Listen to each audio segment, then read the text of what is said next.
Исполняющий обязанности президента Республики Абхазия Бадра Гумба провел совещание в связи с ситуацией в электроснабжении. В работе совещания приняли участие исполняющий обязанности премьер-министра Валерий Бганба, исполняющий обязанности первого вице-премьера, министра энергетики и транспорта Джансух Нанба, исполняющий обязанности вице-премьеров, министра финансов Владимир Делба, министра экономики Кристина Озган, руководители РУП Черноморэнерго, администрации районов и городов республики. Информируя о складывающейся ситуации, исполняющий обязанности первого вице-премьера, министра энергетики и транспорта Джансух Нанба подчеркнул: мы получаем выработку от комплекса ГЭС только от притока. Приток на сегодняшний день составляет 40 кубометров в секунду. Вот. Переток с сегодняшнего дня из Российской Федерации увеличен с 4,1 миллиона до 5,5 миллионов. Это вынужденная мера, так как ГЭС больше 3 миллионов дать на сегодня не может. Вот. Если говорить о финансовом обеспечении социального и коммерческого перетока из Российской Федерации, то оплачен он у нас до Исполняющий обязанности вице-премьера, министра финансов Владимир Делба отметил, что все последние недели правительство занимается мобилизацией доходов во все уровни бюджета для того, чтобы обеспечить финансирование коммерческого перетока электроэнергии из России, оплаченного на сегодняшний день до 7 декабря. Все последние недели, как известно, все мы занимаемся мобилизацией доходов во все уровни бюджета для того, чтобы обеспечивать по возможности финансирование приобретению коммерческой электроэнергии. Оплачено на сегодняшний день до 7 декабря.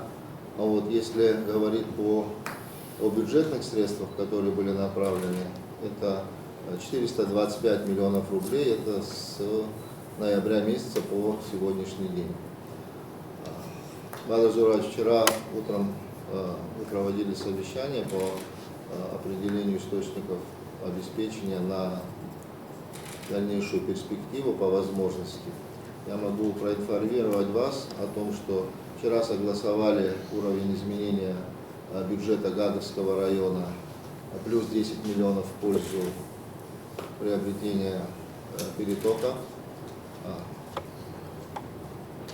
Республиканский уровень, это, наверное, скорее всего, не скорее всего, а точно. Это последняя возможность республиканского бюджета, 20 миллионов еще определяется.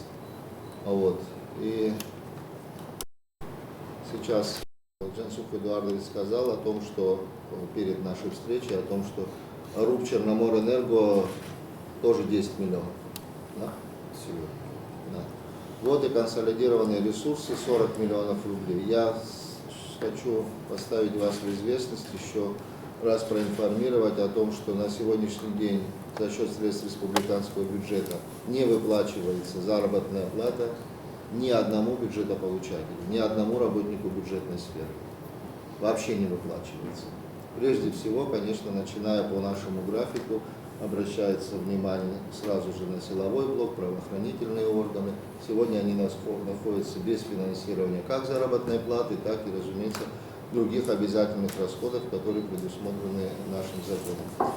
Если мы будем консолидировать и дальше усилия на поиск средств для приобретения электроэнергии, то надо, наверное, смело сказать об этом, что заработные платы мы не будем выплачивать. Министерство по налогам и сборам занимается в усиленном режиме, наверное, это каждый уже на это обратил внимание. Вот. Средства, которые поступают во все уровни бюджетной системы, сейчас имеют динамику такого хорошего, стабильного роста. Бюджеты местные точно будут иметь перевыполнение. Это вот однозначно, потому что там уровень местных доходов достаточно. Что касается доходов, администрируемых в качестве таможенных платежей. Я постоянно осуществляю мониторинг за их поступлениями, постоянно мы общаемся с руководством Государственного таможенного комитета. Там задержек в фактическом начислении и уплаты не существует. Но насколько эти объемы все хватит для обеспечения, прежде всего, хочу сказать, социальных наших обязательств, заработная плата, социальные выплаты отдельным категориям граждан, расходы на приобретение продуктов питания для нужд системы просвещения, расходы на обеспечение оплат медицинских услуг как внутри республики, так и за пределами, ну и так далее, и другие там социальные расходы, о которых мы все знаем. Поэтому на самом деле ситуация непростая, энергетика каждый день забирает очень масштабные объемные ресурсы, и в этой связи, ну вот, наверное, хотелось бы тоже, чтобы мы пообсуждали, какие источники пойдут. И вчера об этом на штабе в правительстве тоже мы обсуждали. 4-й месяц мы могли замещать средства российской финансовой помощи на заработную плату. Но сегодня такой возможности уже нет. Российская финпомощь с августа текущего года была частично приостановлена в части реализации соглашения о софинансировании отдельных категорий работников бюджетной сферы. Это учителя, это категория работников системы здравоохранения, ну и так далее, все работники социальной сферы. А с ноября уже полностью приостановлено. Полностью приостановлено, это свидетельствует о том, что финансовая помощь в том числе не поступает на обеспечение финансирования других расходов бюджета, обороноспособность, правоохранительная деятельность, ну, соответственно, приобретение медикаментов, нужд.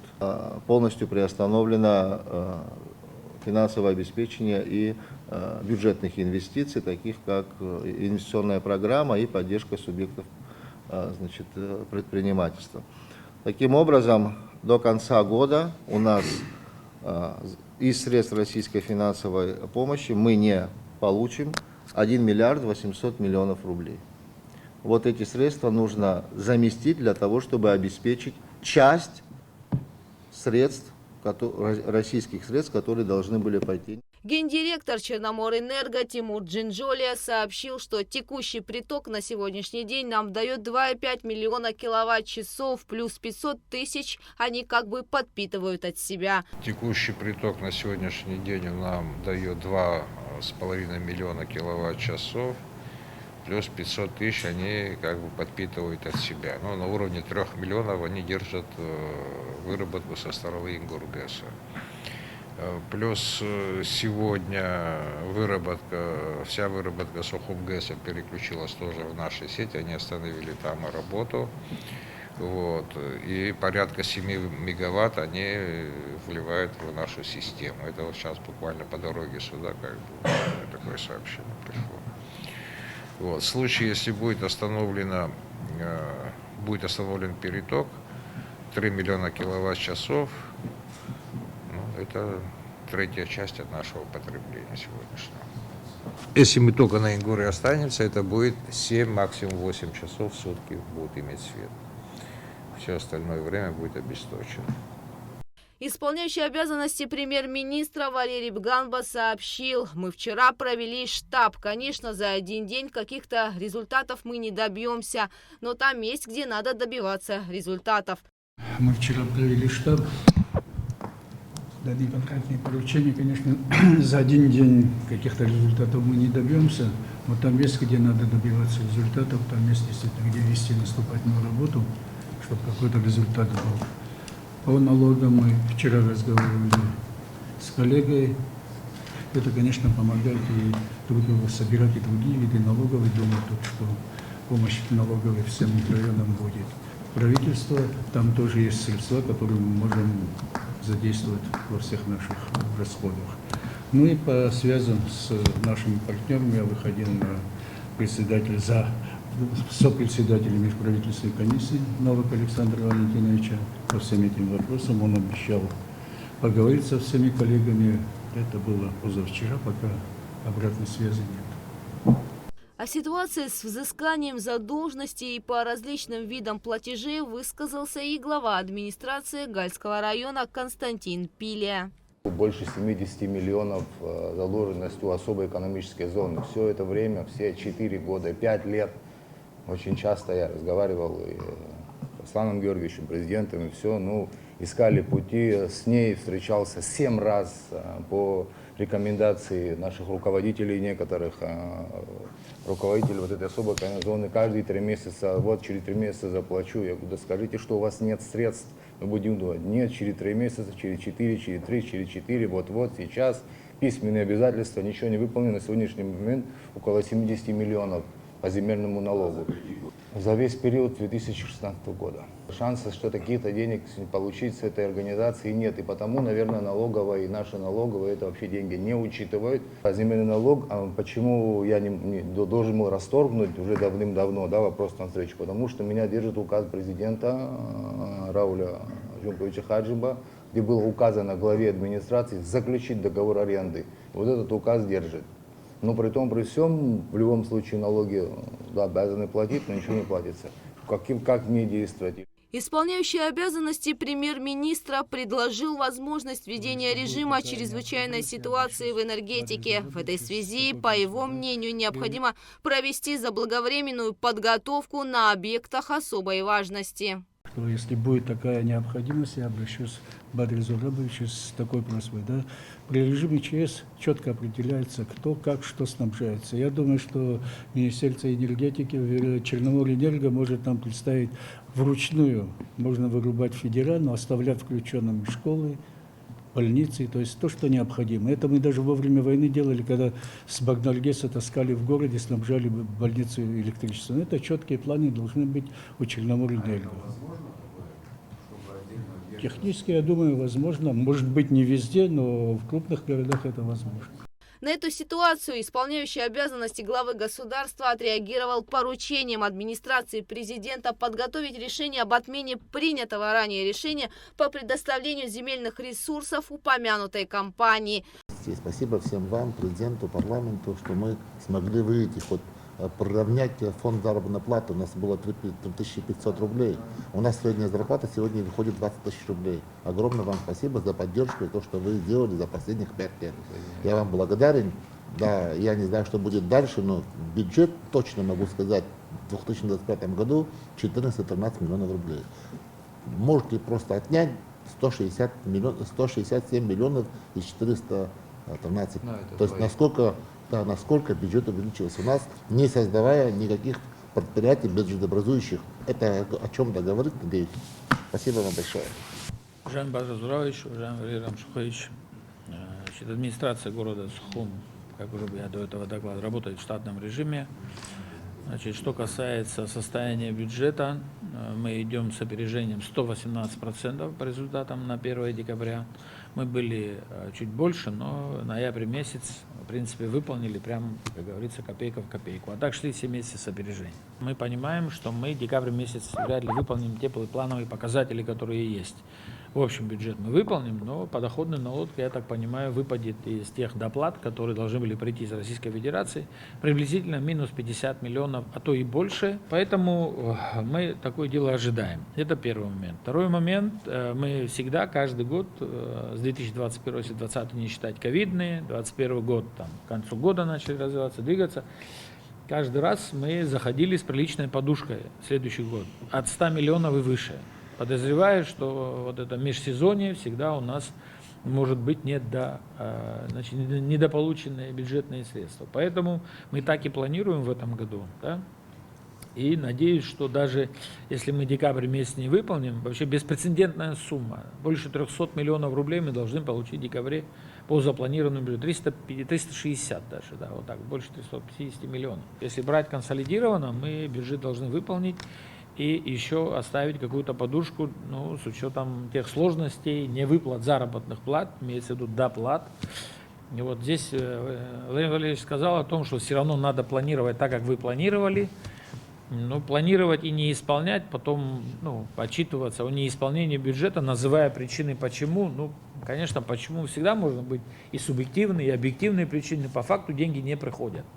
Мы планируем, конечно, как рекомендует Министерство финансов, но здесь мы должны понимать, вот как факт говорю о том, что мы пошли на снижение за счет того, что мы недополучили подоходные налоги и еще другие какие-то косвенные, которые взаимосвязаны с той же российской помощью.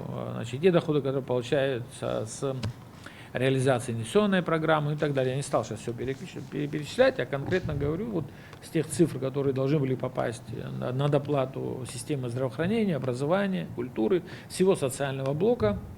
Плюс, я так понимаю, сейчас и силовой блок туда попал с ноября месяца включительно. Ну, это в среднем где-то, наверное, я не знаю, под 500 миллиарда выходит. Поэтому мы считаем 50-60 миллионов мы не увидим только по водоходному. Плюс, и это, ну, учитывая просто у нас такая емкость такая, как говорится, может в других районах эти другие цифры, но для Сухума это ощутимые. Вот. Что касается задолженности по электроэнергетике, значит, предприятий, организаций, значит, у нас по городу Сухум все МУПы, муниципальные учреждения, ну, все учреждения, администрация в том числе, задолженностей текущих нет. Только по водоканалу, ну, я много раз ставил этот вопрос, в вашем присутствии, в том числе министра экономики, министра энергетики, транспорта, ставил вопрос о том, что неподъемные тарифы применения для, значит, транспорта, который, ну, как троллейбусы, электротранспорта, ну и плюс коммунального хозяйства. Мне очень сложно, честно говорю, открыто объяснять городскому собранию каждый раз, что нам надо дополнительно изыскивать из профицитной части, которую мы идем с опережением каждый раз. Но я сейчас буду делать попытку, но я вам хочу доложить, что по текущим долгам осталось только 8 миллионов рублей на 1 декабря. Мы в этом году закрыли 100 миллионов. Значит, администрация города, 50 в начале года и 50 вот сейчас недавно. Другое дело собираемость, да, там у нас по городу Сухум мы приблизились к тем цифрам, которые недавно заявлял от 70%, это по республике, наверное, у нас порядка 90% по юридическим лицам, и мы приближаемся уже к 50% по физическим лицам, да, вот. Поэтому хочу сказать, что тенденция неплохая, хорошая, но по изменению тарифной политики, а главное по применению мер ограничительного характера от РУП Черноморэнерго, разработанной администрацией города Сухум, я хотел бы еще раз, уже Министерство энергетики и транспорта это имеет. Значит, этот документ мы разработали, потому что, ну, надо признаться, что мер реагирования у Черноморэнерго к неплательщикам сегодня минимальная. Не закреплено ни в законодательстве об электроэнергетике законодательстве, ни в нормативном документе Кабинета министров. Написано, отключается на 2 месяца, после, когда заплатят, потом там как-то это дело будет включаться. Эти меры недостаточны, считает администрация города Сухуми, разработала предложение по усилению этого нормативного документа и внесению изменений в постановление Кабинета министров, который даст возможность нашим службам, Энергонадзору, Черноморэнерго реагировать эффективно, быстрее и ограничивать сроки вот таким образом. Сегодня, перед тем, как сюда приехать, мы провели совещание с главами сельских администраций. Информация. Видим, ситуация такая тяжелая. Конечно, рассчитываем на некое чудо, хотя в чудеса не верю. У меня такой вопрос. В районе 27 школ, и если электричества не будет, это, соответственно, начнут болеть дети, родители. Что с этим всем делать? Может придумать какую-то форму, чтобы, если это случится, в конце концов, чтобы детей обучать по удаленке как-то, уроки проводить. Об этом тоже нужно думать уже и какие-то действия принимать. Подводя итоги совещания, исполняющий обязанности президента Бадра Гумба подчеркнул. Действительно очень серьезные сложности и с обеспечением энергетической безопасности в нашей стране. Так складывается ситуация, что и по выплатам заработных плат есть серьезная угроза того, что наши граждане, бюджетники не получат заработную плату. Но я считаю, что в этой связи нам максимально надо быть открытыми, честными перед своими гражданами. Вы все прекрасно знаете, что первые сигналы появились с введением ограничений выплатам по бюджетникам, социальной сферы, учителям, медикам. В ноябре месяца, после известных, в том числе, событий, российская сторона фактически приостановила выплаты софинансирования по всем направлениям. Повторюсь, это и оборонного ведомства, Министерства внутренних дел, Службы государственной безопасности, других министерств ведомств. Если говорить проще, фактически сегодня, кроме пенсионного обеспечения, все остальные средства софинансирования приостановлены. Уважаемые коллеги, давайте быть честными друг перед другом. Именно работа министерств, налоговой инспекции, Министерства финансов, таможни, которая выполнила все планы, даже перевыполнила, позволила нам до сегодняшнего дня удержать ситуацию. Но эти резервы, они безусловно ограничены. Без финансовой поддержки, той, которая шла с Российской Федерации, нам дальше ситуацию удержать крайне тяжело. И поэтому наши граждане должны знать, понимать, это вынужденная мера. Здесь не нужно никому перетягивать одеяло друг до друга, что кто-то чего-то не сделал, не доработал. Мы сегодня несем ответственность, все вместе, по должникам. Я не понимаю, когда люди должны по 10, по 20, по 30, по 50 миллионов, в том числе и земельного налога оплатить. И при этом как будто ничего не случилось. Мы все сидим и просим этих людей включиться в эту историю. Вот это уже действительно безответственность. Но нельзя говорить о том, что все это время не было ничего сделано. Это несправедливо. Если даже сравнить бюджет 2020 года, 2019 года и текущего в 2,5 раза, без введения новых видов налогов, без нагрузки на бизнес, за счет улучшения администрирования, эта работа была проделана. Глава администрации, Министерство здравоохранения, Министерство просвещения. Значит, самые главные социальные объекты – это объекты медицинские, образовательные, школы, сады, больницы. В районах, уважаемые коллеги, посмотрите, какие объекты нужно взять на контроль в связи с текущей ситуацией. Мы так долго, конечно, в энергетической, учитывая проблемы в энергетической сфере, мы не вытянем. К сожалению, те резервы, которые были накоплены, были направлены на поддержание ситуации. Вы слышали Владимира Валерьевича, эти резервы имеют ограниченный характер. Мы постараемся до вторника, до среды как-то еще вытянуть. Дальше ситуация будет крайне тяжелой.